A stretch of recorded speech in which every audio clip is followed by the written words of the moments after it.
Olá, pessoal. Tudo bem com vocês? Eu espero que estejam tranquilos em casa e estudando bastante, né? Semana que vem nós fecharemos as notas. Eu recebi vários trabalhos, muito bons, por sinal.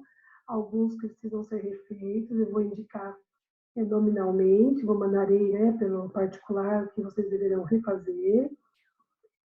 Alguns um pouco aí tristes com esse momento, preferiam estar na escola, eu concordo com vocês, mas é o momento de tomarmos cuidado, né? Estarmos resguardando a nossa saúde e dos nossos familiares. Vejam bem, o tema de vocês estão trabalhando o continente americano, e aí nós vamos ver migrações, a questão do conceito de América Latina, e os povos que estão hoje na América, e como acontece esse movimento populacional. Para vocês entenderem esse processo, a gente tem que pensar nas migrações mundiais.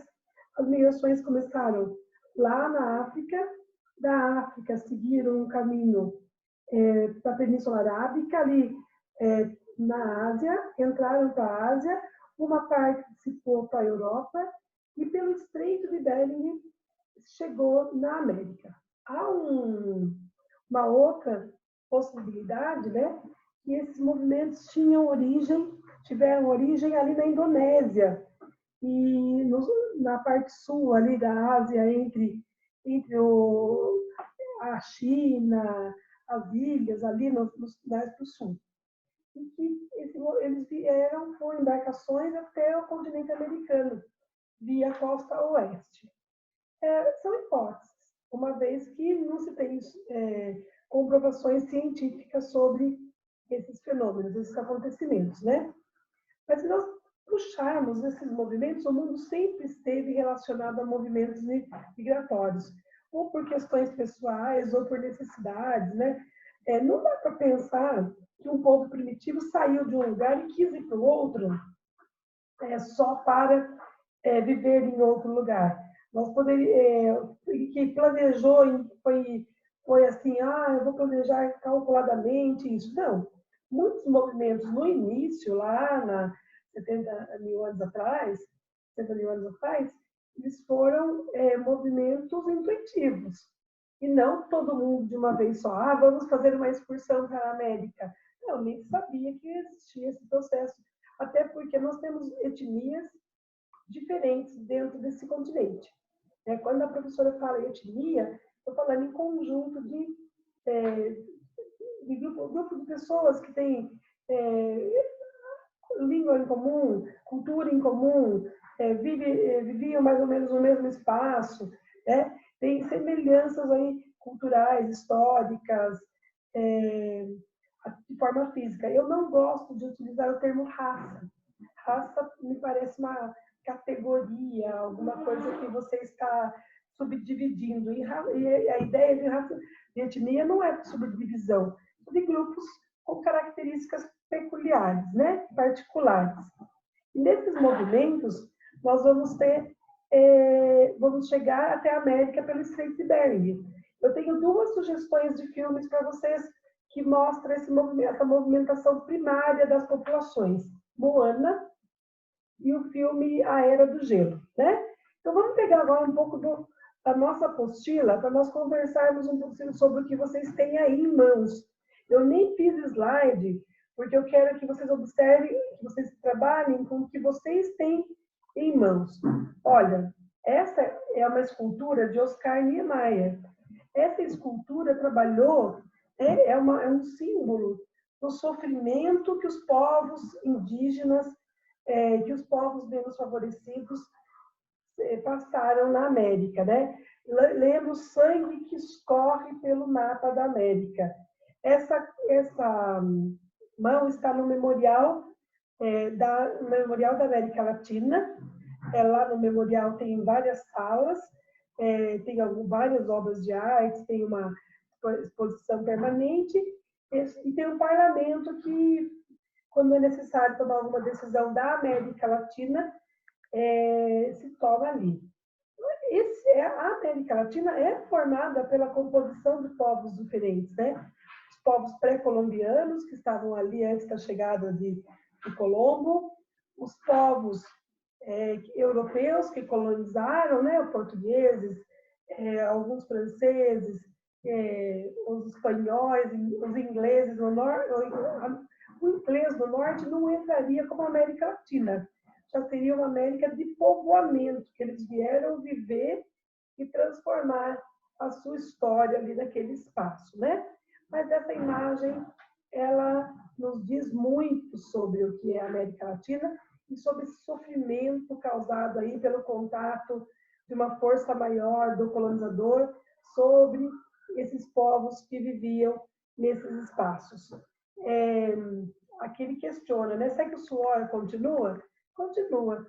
A dor continua? Continua. Povos menos favorecidos continuam nessa mesma perspectiva.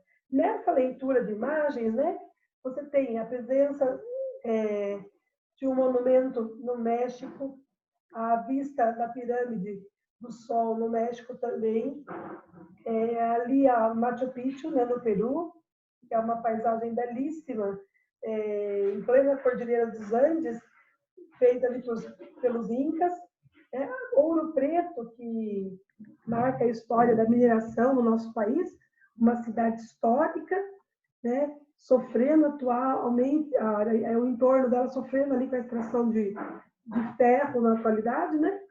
E aqui uma outra igreja colonial no México. Veja, o México coexiste pirâmides, coexiste produções arquitetônicas dos índios, e ali estavam, né? E também do período colonial. Então, é muito contraste na paisagem para vocês observarem, né? Então, aqui, nós vamos seguir, pensar um pouco, olha esse texto, os povos indígenas na América Latina, avanço nas últimas décadas, né? Se nós lembrarmos que são os povos mais desfavorecidos, né? E que passaram, e nesse momento de globalização da economia, são as culturas que são deixadas de lado, é preciso ter um olhar maior, né? O grande desafio da América é buscar igualdade e atender esses povos na América Latina. Aqui vocês teriam que ter argumentos para montar um roteiro aí dos povos indígenas e pensar em argumentos que reforcem a ideia de que foram povos explorados, que precisam, o grande desafio é transformar e mudar essa população, transformar a vida dessa população e garantir seus direitos de acesso à terra, direitos de permanência no território, de manter a sua língua, ter escolas específicas, sair da marginalidade e da pobreza. Ok? Muito bem. Falamos aqui e vem um texto na unidade seguinte que vai confirmar isso. OMS, Organização Mundial da Saúde, vocês devem estar escutando muito falar sobre a Organização Mundial da Saúde nesse momento de pandemia, porque é ela que está regendo as normas, os protocolos para que os países trabalhem aí. Inclusive, no nosso país tem muita divergência nas opiniões, né? Uns querem que use a cloroquina, outros acham que não, e enquanto isso a mortalidade está aumentando assim gigantescamente. Nós tivemos uma descentralização dos casos de morte. Está saindo dos grandes centros, que foi onde começou primeiro, né? Por quê? Porque os centros estão no olho do furacão, estão nos lugares mais desenvolvidos e estão indo para outros lugares, como ao norte do Brasil, nordeste, né? Eu recebi um mapa da USP e esse mapa do Brasil mostra o aumento de casos de mortalidade entre os mais pobres.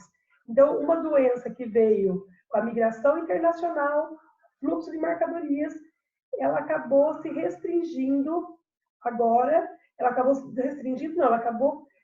passando para os mais pobres. E os mais pobres têm menos infraestrutura, menos poder aquisitivo. Ou seja, vai haver uma piora aí para esse pessoal, e o perigo de não viver é latente, é maior ainda, né?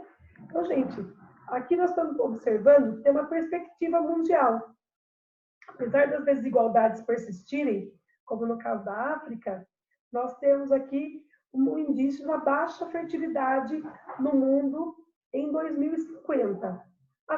Os continentes, as populações que mais se desenvolveram, elas vão ter um número menor de pessoas tendo filhos, porque essas pessoas trabalham fora, essas pessoas acham que o filho é um custo a mais, essas pessoas reduzem o número de filhos, né? E até agora vocês percebem, no caso da Itália, Lombardia foi o lugar que mais teve letalidade, mais teve morte, mas era uma população estritamente idosa.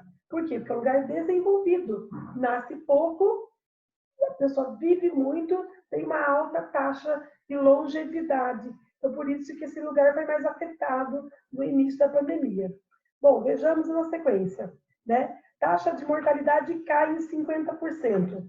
Qual que é o desafio, qual que é a esperança? Que se melhorou as qualidades de vida, a qualidade de vida, aumentou a expectativa, se buscar melhorar a educação e a saúde, vai diminuir a mortalidade. E vamos rezar para que não apareça mais nada como o Covid, que se encontre logo uma vacina e algo para tirar esse nosso medo, esse nosso conflito aí, de ter que não saber direito como se portar, sabe que fica em casa, não sabe o fim, né? Então, vamos torcer. O envelhecimento da população é algo fatídico. Por que a população vive mais? Porque houve umas melhorias nesses últimos tempos, né? Com esse processo de expansão industrial, da globalização, de vários lugares do mundo estarem em contato com todo mundo, levou, e algumas políticas públicas, como é o caso do nosso SUS, Sistema Único de Saúde, por mais que não seja 100% eficiente, é melhor que muitos países desenvolvidos. Então, o envelhecimento populacional vai ser um fato, principalmente nesses países que são emergentes. Bom, depois, na próxima aula, eu volto com vocês explicando melhor isso. Aqui eu já dei em sala, só para reforçar, a pirâmide etária. Vocês vejam que a base, né, ali onde está o zero, a base está menor.